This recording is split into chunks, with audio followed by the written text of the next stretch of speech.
तमाम सम्मानित मित्रों जिनके बारे में बाबू लाल जी पहले ही संबोधन कर चुके हैं, उनका सम्मान कर चुके हैं।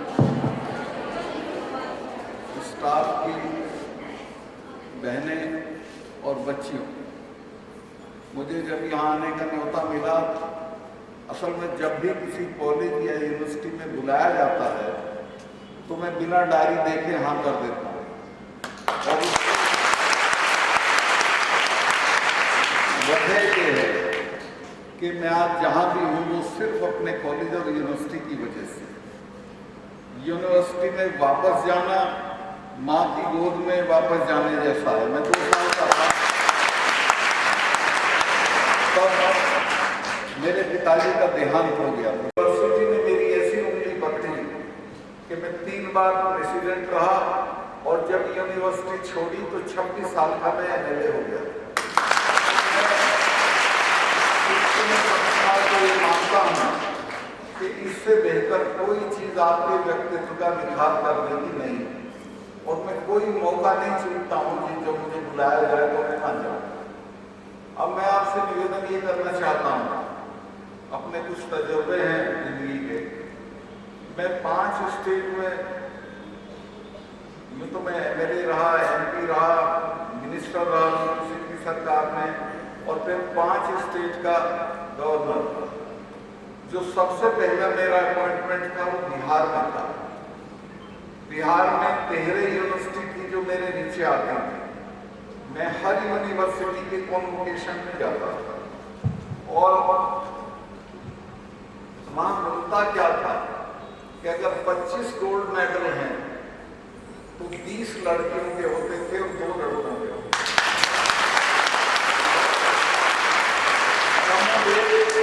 सब जगह यही था। तंग आके मैंने लड़कों को कहा कि भाई साहब सुधर जाओ, अब तो कुश्ती का भी मेडल यही डालना, मुक्केबाजी का भी मेडल यही डालना, तुम क्या करोगे? तुम्हें तो खाना भी बनाना नहीं आता। लेकिन फैक्ट ये है कि जिन बच्चियों को हम पैदा भी नहीं होने देना चाहते, वो जब पैदा होकर शिक्षण संस्था में चली जाते हैं तो कमाल करते हैं, बहुत दूर तक जाते हैं।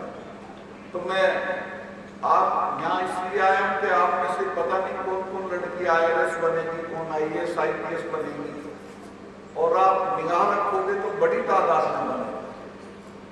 तो ये जो मैं बता रहा था, मैंने सब जगह यही कहा है, देखो बच्चियों से तो पूछोगे कहाँ गई थी, उससे नहीं पूछते कहाँ गए थे।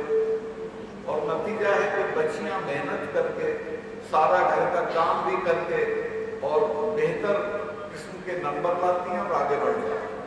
और मैं आपसे निवेदन करना चाहता हूं कि आपका एम्पावरमेंट ना पिताजी के दहेज में है, ना ससुराल की दौलत में है, ना हस्बैंड के पद में है।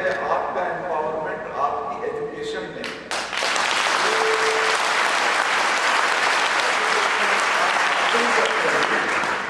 वो आपका एम्पावरमेंट है। और वो मैं इसलिए कह रहा हूँ कि मैं कुछ दिनों पहले खबर पढ़ रहा था, लीबिया का एक तानाशाह था, गद्दाफी उसका नाम था। 2 साल पहले उसको डिपोज किया गया। तो जब उसको मारा, उसके दफ्तर में जब वो गए तो वहां उनको एक डायरी मिली। तो उस डायरी में एक ऐसी चीज थी जिसे उन्होंने कोट किया, जो मैं बार बार कहता हूँ। असल में उन दिनों अमेरिका की विदेश मंत्री थी कोंडोलीजा राइस, दुबली पतली, गहरे सांवले रंग की और देखने भालने में साधारण से भी बहुत नीचे, लेकिन काबिलियत के कारण वो अमेरिका की विदेश मंत्री हो गई थी। हमारी तरह सिफारिश से या रिश्तेदारी से बनते। तो उसने लिखा है तानाशाह ने लिया कि मुझे जिंदगी का सबसे बड़ा आनंद तब आता है जब मैं देखता हूं कि लिटिल कॉन्डी शेखों को धमका दिया। लिटिल कॉन्डी के पास क्या था? अमेरिका की ताकत थी। वो उसके पास इसलिए था कि उसकी एजुकेशन भी थी, जिससे वो विदेश मंत्री बनी। तो उसका जो एम्पावरमेंट था, उसकी एजुकेशन की वजह से वो इतना बड़ा था कि वो अरब शेखों को धमका सकती थी। मैं भी चाहता हूं कि आप इतना आगे तक जाएं। यहाँ मैं राजस्थान में मेरी बहुत रिश्तेदारियां आना जाना है। और मैं इस बात को जानता हूं कि हम बहुत सी किसान कौमों के लोगों को यहाँ सामान्य लोग घोड़े पे भी नहीं चढ़ने की इजाजत देते। हमारी महिलाओं को ठीक से नाड़ा डालने की इजाजत नहीं थी, मूंछ की रस्सी बांधना पड़ती। लेकिन अब जब हमारी लड़की IAS होकर वहां जाती है तो रजवाड़े हाथ जोड़ के खड़े हो जाते हैं। ये एम्पावरमेंट आपको एजुकेशन से मिलता है। अगर आप आगे चले जाओगे तो अपने माता पिता का, परिवार का, जाति का और खुद का सम्मान बढ़ाओगे।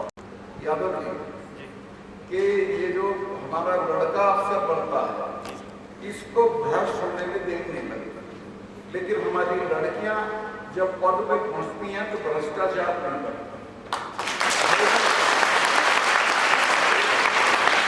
जब मैं मिनिस्टर था, मेरी सेक्रेटरी थी शीला सांगवान उसका नाम था, उसके पिताजी विशाल सिंह साहब जनरल थे। तो उसकी दहशत थी कि वो गलत काम मंत्री के कहने से भी नहीं करता। तो मैंने उसे अपने स्टाफ में रखा और VP सिंह बहुत खुश हुए कि भाई ये बहुत अच्छी काबिल अफसर है। खैर जब वो रिटायर हो गई 7-8 साल बाद, बंसीलाल जी के बेटे का सुरेंद्र नाम था उसका फोन आया है, मलिक साहब हमारा एक काम फंस गया। मैंने क्या है? कहते वो जिंदल की फाइल फंस गई है, वो शीला साधना डायरेक्ट टैक्स बोर्ड की मेंबर है, उसको दे दी है मिनिस्टर ने कि वो फैसला करेंगे। और वो तो मिनिस्टर की भी नहीं सुनती। मुझे जान के बहुत अच्छा लगा कि वो मिनिस्टर की भी नहीं सुनती। तो मैंने कहा 8 साल हो गए, मेरे तो उसका नंबर नहीं है, आप मुझे नंबर दे दो तो मैं कह दूँगा आपसे बात कर लेंगे। उन्होंने नंबर दिया, मैंने उसको कहा तो उसने कहा ठीक है मैं बात कर लेती हूँ। और बंसीलाल जी ने कभी उसकी मदद की थी बच्ची की, तो उसने उनका मामला सॉर्ट आउट किया। दहशत इतनी थी कि ये जो T सीरीज का मालिक है इसको वो नोएडा से गिरफ्तार करके लाइव टैक्स चोरी और सबने सिफारिश कर दी, किसी की नहीं मानी। तो निजामुद्दीन के पुल पे उसको प्रणब मुखर्जी साहब का फोन गया कि शीला ऐसा मत करो, इसको यहाँ छोड़ दो। तो पुल पे छोड़ा, उसको पैदल चल के आया। तो इस तरह से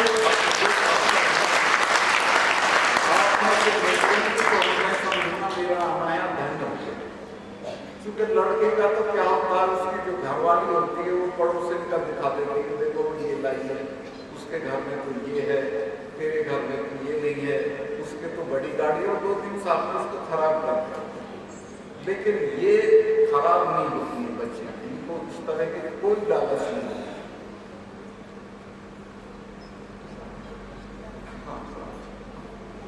हाँ, तो मैं शुरू में बिहार का गवर्नर था, फिर मुझे उड़ीसा का चार्ज मिला, उसके बाद मुझे जम्मू कश्मीर भेज दिया। मेरी समझ में नहीं आ रहा था क्यों मुझे भेजा, मैं तो वहाँ का कुछ जानता नहीं, रस्ते भी नहीं जानता था। लेकिन अल्टीमेटली मुझे समझ में आ गया कि कोई बहुत अनाड़ी बने का काम होगा, जो मेरे जिम्मे पड़ा है, तो मैं चला गया। और मैंने वहाँ मेहनत करके माहौल बना। तो पता ही चला कि धारा 370 को हटाना, और धारा 370 को हटाने का जब जिक्र आता था तो महबूबा मुफ्ती बोलती थी कि खून की नदियां बह जाएंगी जिस दिन ये धारा हटेगी। फारूक अब्दुल्ला बोलते थे कि मोदी जी के पिताजी के बस का भी नहीं है धारा 370 को हटाना। मैं प्रधानमंत्री से मिलने गया, लेकिन उन्होंने कहा क्या है धारा हटा सकते हैं? सब हटाइए, आप क्या चिंता नहीं, ऐसा ऐसा कह रहे हैं।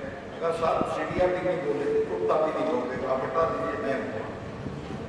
और आप हैरत करोगे बेटा, जिस दिन वो हटाई गई है धारा, उसके बाद पूरे श्रीनगर में एक आदमी सड़क पे नहीं निकला। 3 चीफ मिनिस्टर थे, इनकी जब गिरफ्तारी हुई तो कुत्ता भी इनके पक्ष में नहीं होगा, और सब बंद हो गए, धारा 370 हट गई।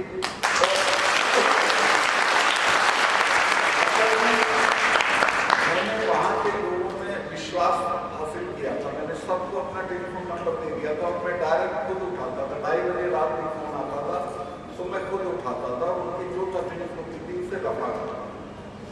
और हर पब्लिक मीटिंग में मैं कहता था कि सुन 250 लड़के हैं तुम्हारे टेररिस्ट, और हमारी दुनिया की दूसरे नंबर की बड़ी फौज, उससे लड़ के क्या करेंगे सिवाय इसके कि मरना है तो बिजली का तार पकड़ के मर जाए, हमारे जेब में क्यों लगते हैं। और मगर तुम्हारे बच्चे मरेंगे, नेताओं के तो बच्चे सबके जेब में पड़ गए। तो उनकी समझ में आ गया, नई भर्ती बंद हो गई। पत्थरबाजी के लिए मैंने फौज को कहा कि वो पत्थर मारता दिखे पलट गोली मार देना, मैं देख लूंगा, कुछ नहीं दिख रहा। पत्थरबाजी बंद हो गई। टेररिस्ट श्रीनगर शहर में आने की हिम्मत नहीं करते थे, अब तो जाके वहां सीआरपीएफ के कैंप पे भी हमला कर रहे हैं मेरे वक्त में। और मुझे पूरे पूरे अपने टेबल में एक गोली नहीं चलानी पड़ी लोगों के ऊपर, तो उसका एक अच्छा असर हुआ। हाँ, वो बहुत ज्यादा एक बच्ची ने मुझे व्हाट्सएप किया और उसने कहा सर मैं और मेरा भाई दोनों हम बोर्ड का इम्तहान दे रहे हैं, लेकिन हम दोनों फेल हो जाएंगे क्योंकि हमारे यहाँ बिजली नहीं है, रात को नहीं पढ़ पाते हैं और बिजली की लाइन हमारे घर से 1.5 किलोमीटर दूर है। तो मैंने अगले दिन उसके यहाँ एक जैपनीज ये होता है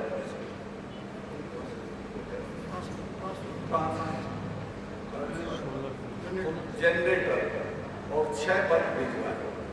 तो उसने व्हाट्सएप वायरल कर दिया पुलिस स्टेट में कि सिर्फ मेरे व्हाट्सएप से ये एक्शन हो गया। तो मैंने तुम्हें 15 दिन में तुम्हारे घर तक लाइन खिंचवा के दो। और आप हैरत करोगे बच्चों, जिस दिन उसके गांव में लाइन गई है और जब ट्रांसफार्मर लेके पहुंचे हैं बिजली कर्मचारी, तो 5-7 गांव के लोग ढोल बजाते हुए ऐसे आए जैसे किसी मिनिस्टर का स्वागत कर रहे हैं। और लोगों ने कहा कि हमको क्या 370 से निकालना, हमारे पर काम हो रहे, हमारे पर फोन पे हमारे व्हाट्सएप पे काम होते हैं। और वहाँ एक अमनो अमान हो गया, ठीक हो गया। खैर उसको मैं लंबा नहीं खींचना चाहता।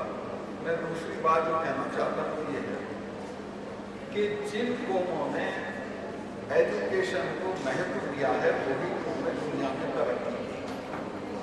ब्रिटिश पार्लियामेंट में दूसरी बड़ी लड़ाई वर्ल्ड वॉर सेकेंड जब चल रहा था तो बजट पेश हुआ। उस बजट में सब मदों में कटौती की गई, लेकिन एजुकेशन की मद में कोई कटौती नहीं। एमपी लोग खड़े हो गए, उन्होंने कहा कि एजुकेशन में कटौती क्यों नहीं की। तो प्रधानमंत्री ने जो जवाब दिया वो समझने लायक है। प्रधानमंत्री ने कहा कि लड़ाई चल रही है, जो पुल टूट जाएंगे दोबारा बन जाएंगे, जो कारखाने नष्ट होंगे फिर बना लिए जाएंगे, जो मकान टूट जाएंगे वो भी बन जाएंगे, लेकिन अगर एक पीढ़ी बर्बाद हो गई तो वो दोबारा नहीं बनाई जा सकती। लिहाजा कोई पैसा शिक्षा की मद में कटौती नहीं करेंगे। तो जिन कौमों का पढ़ाई के लिए ये एटीट्यूड है वही आगे बढ़ रही है। यादव जी आप बहुत बड़ा काम कर रहे हैं, बच्चों को पढ़ाइए और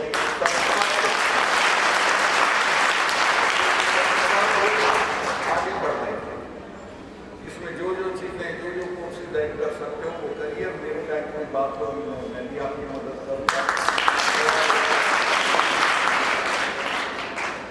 एक और बात मुझे कहनी कि हमारे समाज में बहुत विकृति आई है। हमारे समाज में जिसके लड़की पैदा हो जाती है उसका सबसे बड़ा सरदर्द होता है रिश्ता करना। रिश्ता करने निकलता तो लड़के की मां कहती है कि हमारा तो 20 लाख रुपया लगा हुआ है इसके पढ़ाने में। कभी 4 छाले की गाड़ी मांगती है, कभी कुछ करती है। कोई दहेज देने की जरूरत नहीं। इनको काबिल बनाइए, रिश्ते इनके घर पे आएंगे, इनको कहीं नहीं जाना पड़ेगा।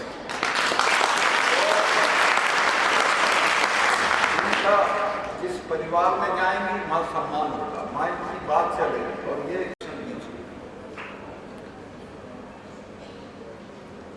और एक आध बात मेरे जहन में आ रही थी कि मुझे लगता है बुढ़ापा आ गया, भूल जाता हूँ। तो हाँ, मैं अभी जो एक किसानों का आंदोलन हुआ था, दुनिया में ऐसा आंदोलन नहीं हुआ कि जो 12-13 महीने तक चला हो और एक कंकड़ जिसमें ना फेंकी गई, शांतिपूर्वक लोग बैठे थे और उनकी कोई सुनवाई नहीं। 700 किसान मर गए उस आंदोलन। उसका मैसेज नहीं आया प्रधानमंत्री के यहाँ से। तो मैंने कई दिन सोचा भाई ये क्या जबरदस्ती किए बैठे हो, तुम्हारे लोग मर रहे हैं। तो मुझे बहुत गुस्सा आया, मैं दिल्ली आया। दिल्ली आके मैंने प्रधानमंत्री से समय लिया, उनसे मिलने गया। मैंने कहा साल के बैठे हैं तो आप किसान समझ रहे, 50-50 गाँव के चौधरी पंचायतों में इनकी बात चल रही, तो इनको कुछ ले दे के निपटा दीजिए। तो उन्होंने कहा चले जाएंगे सरकार, उनका साथ जानते नहीं ये अब जाएंगे जब आप चले जाओ। तो इनके मिजाज को समझो और तब इनसे लड़ाई हो। उस वक्त उनकी समझ में नहीं आई, लेकिन उनके बाद में 2 महीने बाद माफी मांग के वो कानून वापस किए। वो ये जो किसानों वाला मामला है, मैं अभी भी आपको चेतावनी देता हूँ कि जो सरकार वर्तमान में दिल्ली में है उसमें मैं भी उसकी कांग्रेस पार्टी में था या हूँ आज। इनके बच्चों के पास ये फौज की भर्ती होती थी, इसको भी अग्निवीर कर दिया। 4 साल नौकरी होगी, 4 साल के लिए तुम अपनी जान देने जा रहे हो। और हमारी फौजों का ऐसा इतिहास है। लेकिन वो एक लड़ाई होती है 62 की लड़ाई में, चुशूरी की लड़ाई है, राजनदा की लड़ाई है, उसमें सारे सिपाही मोस्ट ऑफ देम यादव थे। और वो कोसली एक गांव है निवाड़ी में, वहां के थे। अभी मैं बोला कि भाई उनको तो ब्रिगेड मांगनी नहीं चाहिए, लेकिन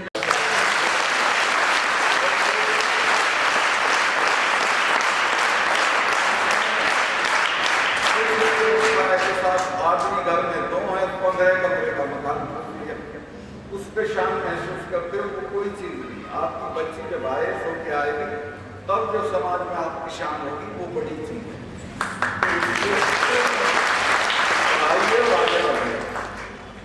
मैं गया था अभी हनुमानगढ़, वहाँ चौधरी लोगों ने देश से कहा यहाँ समझाओ, यहाँ लोग बड़े बड़े मकान बना रहे हैं लोग। मगर भाई यहाँ समझाने से कोई नहीं मानता। मैं तो खुद 3 बार MP, MLA, मिनिस्टर रह गया। मैं 1.5 कमरे के मकान में दिल्ली में रहता था, आज भी रहता। लेकिन मैं जब मेरे से मिलते करते थे चौधरी लोग तो हंसते थे, बताओ भाई यहाँ रहता है। लेकिन उन्हें बताना चाहता कोई ये नहीं पाता, प्रधानमंत्री से वही लड़ सकता है जो 1.5 कमरे के मकान में रहे। का डर है, ना इनकम टैक्स का डर है, ना CBI का डर है। तो जो ईमानदारी के साथ रहेगा वो देश का सबसे ताकतवर आदमी है। तो मैं, मेरा ख्याल ज्यादा लंबा हो गया, निवेदन ये करूँगा यादव जी जब भी कभी आप हिंदुस्तान संस्था में मुझे बुलाएंगे मैं जरूर आऊँगा। और मुझे आप अपनी बच्ची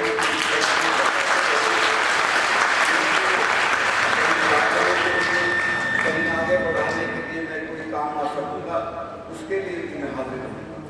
और मुझे लगता है कि बहुत संभावना है, बहुत गुंजाइश है, ये बहुत दूर तक जाएंगी। और ईश्वर करे कामयाब हों, अपना नाम पैदा करें, अपने परिवार का नाम पैदा करें और आगे बढ़ जाएं। बहुत मेरा ख्याल लंबा हो गया।